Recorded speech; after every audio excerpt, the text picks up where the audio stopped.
Hello everybody, it's Sailwave here. Today I'll be showing you how to make your very own foam samurai sword.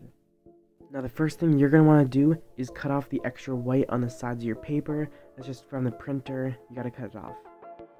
Next up, you're going to want to cut up 1A, 1B, 1C, 2A, 2B, and 2C. And when you match up 1A with 2A, they should be pretty much the same. You can trim them if they're not. Then you're just going to want to glue the parts together and make sure that you glue the second one on a flip version so that way you can put them together and the hot glue will be in the middle. Anytime that something doesn't perfectly match up, you can always also turn it down and make it fit. And also just make sure that the point of your sword is on the right one.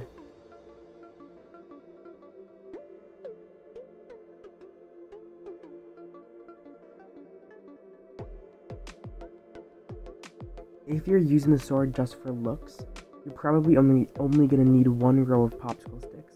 But if you plan to take it out and to wave it around and to use it, you're probably going to want to use 3 rows of popsicle sticks.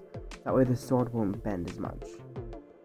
Here I'm just using 1 row because I plan to keep it in its sheath and just leave it up on a shelf as decoration. I don't plan to walk around with it and to use it or play with it. Now you're going to want to put some glue on both sides of the popsicle sticks and especially where they meet up. And then you're going to flip the other side on top of that side once it's hot glued. Now you don't have to get the whole thing at once, you can do it section by section. So just start with one side and then slowly glue and continue with the other side. And the template will be in the description down below.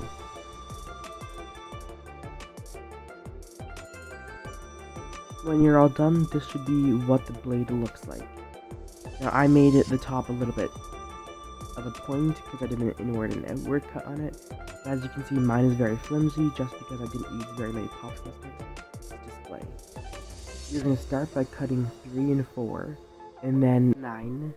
You're going to glue the tip of 3 and 4 together, just like I have it. That way you're able to put the blade in because one side's open and one side's not. And then you're going to get 5, and you're going to stick it on the bottom and glue it while the sword is inside. Now this is just to make sure that the sword will fit after.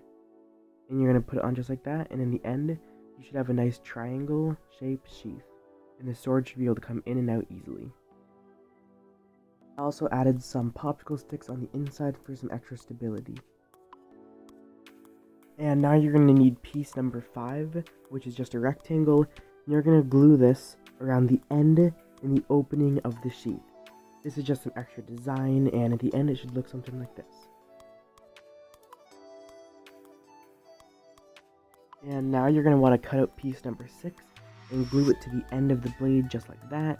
You're going to continue to glue and wrap it all the way around, and then in the end it should look like that. Next up, cut pieces 7 and 8. Now this is the guard for the sword. You're going to want to glue them together before you attach it to the blade. Now this is a mistake that I did, do not do it. Once you've glued the two together, you can put them in the middle of the blade, and at the end it should look something like this. Then you're going to want to cut out pieces 11 and 12 and 10A. Now we're going to be making a hilt for the sword. Now take this step very slow. Just put a little bit of glue on the edge and take the rectangle and stick it the tall side up. And once that glue's completely dry, you're going to want to put a little bit more on and start to fold it around the circle. Now this part, you got to put it right at the edge. It won't work if you try to do it a fast job. And once it's done, you can start putting glue up the sides and start pushing the sides together to start to form the handle. And at the end it should look like this. Next up, you're going to want to cut up some of the scraps you had, just into little pieces, that way you can put them inside of the hilt. Now this is just to provide some extra stability when you grab it, so it doesn't just fold and mess up. Now you can also put a little bit of hot glue in there if you want some extra weight. And then once it's all the way full, you're going to want to put number 12 on top of it. Now here, I would highly recommend painting this part before you put it on. It's almost impossible to get a perfect paint job if you put it together before you paint it. And you're just going to want to glue one side of it and stick it to where the glue meets from the hilt. And you're going to want to make one side flush and one side have a little bit of a gap on that bottom. And you can just stick it on and then slowly wrap it around, glue more, wrap it around, and then it should end up meeting at the tip where the glue meets.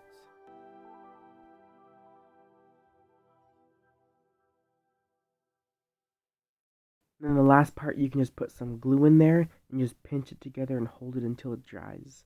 Then you can just keep on pinching it the whole way down. When it's done, it should look like this, and it should be comfortable to hold, and it shouldn't be feel flimsy or weak. Now you can see that some of the paint got scratched off. You can just do a simple repainting. You just want to get those diamonds done.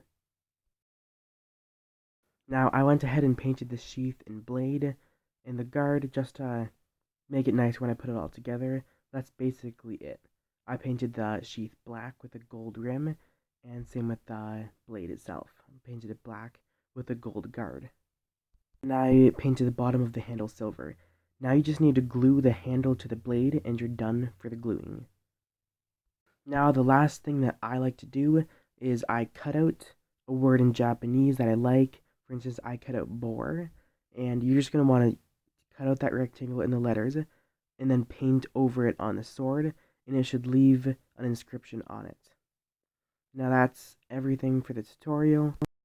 Thank you guys for watching. If you guys have any questions about the tutorial, just let me know in the comments down below, and I'll see you guys in the next one.